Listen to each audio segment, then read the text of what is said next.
Hello everybody, this is Toys R Us and welcome to your Transformers Facts Friday news update. What I've got in front of me is a load of things that I found that I want to keep you guys updated with what's going on in the world of Transformers. I'll also let you know what's happening with this YouTube channel and of course my Instagram, which is Toys_R_Us. Talking of which, I've been requested to put up my Monstructor individual monster bots, so I'm putting them up one, maybe two a day over the weekend as well, just to, I suppose, catch all six up. So thanks for the request with that.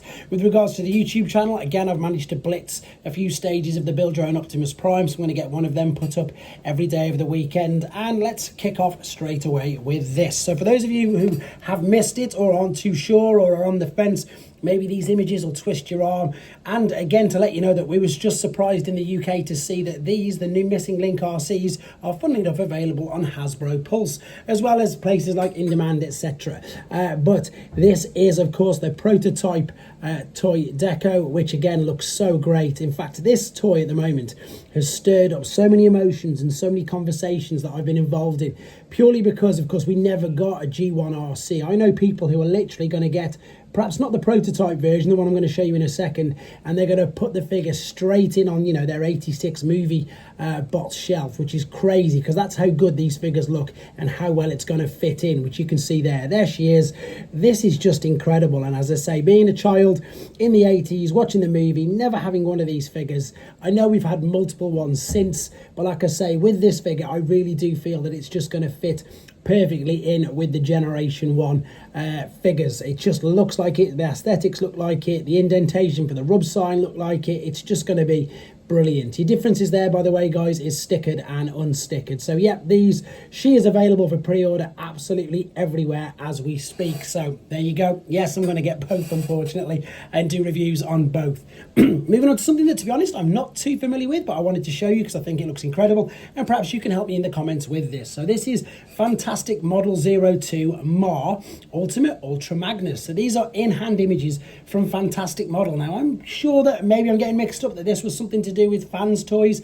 Anyway, this is their 30-inch tall Ultra Magnus figure with extra details, extra die-cast parts, and it looks incredible. I'm not sure which sort of universe or which version this is. You can see there's your details on it, the MP scale. So it's a full foot tall, pretty much. And of course, Mang Motion, by the looks of it, has got a video of this up already. So we've got a giant sword. We've got very much, I was going to say that, but there, that image completely confirms it. We've got very much Megatron from the movieverse sort of vibes with that cloak. And then for those of you who are unaware, this figure, again, all of the outside bits, it's like the shell.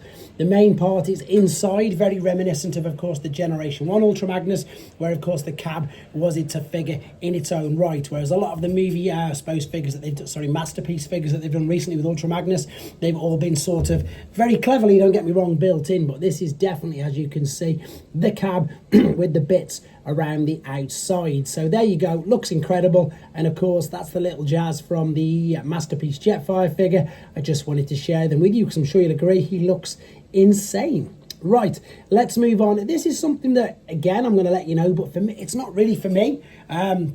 Nothing against deformed figures, as they call them, super deformed. I've got some Churro Q. I've got some, I've reviewed some, but with this one, I don't get what the fact that they're going with saying that it's from the Bumblebee movie, because he didn't look like that in the Bumblebee movie. Anyway, this is Trumpeter. I have reviewed their Rise of the Beast normal Optimus Prime. This, they're saying, as you can see, is the Bumblebee movie version, though. So again, nothing wrong with the figure. I think it looks great.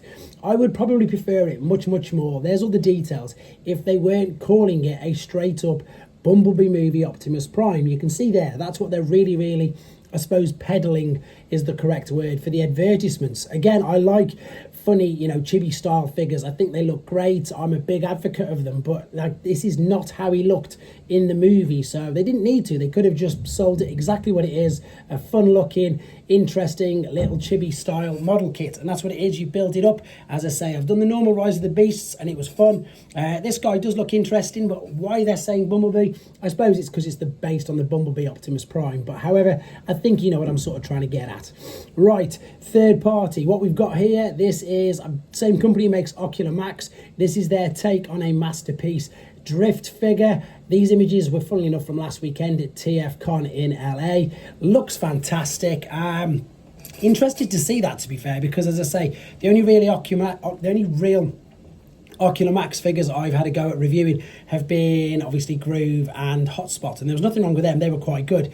That looks a little bit more intricate though, so maybe I'll have a look at that one in the future. Just a quick reminder, guys, it is TF Minicon next week, and thanks to In Demand and Hasbro, I'm going to be opening all 4 of them, or displaying all 4 of them next week. So that's it. We're going to have Skybite, we're going to have Prima Prime, I'm going to have Heatwave, and indeed Red Alert with me at that particular event. Can't wait to show you them, and of course can't wait to get videos up of them on this channel at the same time. Huge thanks to Nick at In Demand for that.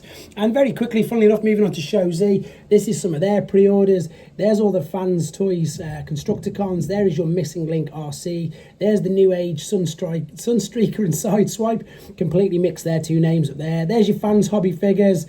More New Age stuff. More Doctor Wu. There is, of course, the Metal Hawk as well from Fans Hobby. There is everything on here which you can see. Missing Link, Masterpiece, Movie Masterpiece. There's the Audley model kits there. There's the Blockies kits there. There's everything on there apart from mainline Studio Series and Generations. So, as always, guys, there's so much I've got to show you still. I'm going to do a news update on Saturday and Sunday as well as doing the normal reviews. So, thank you very much for watching. Take care.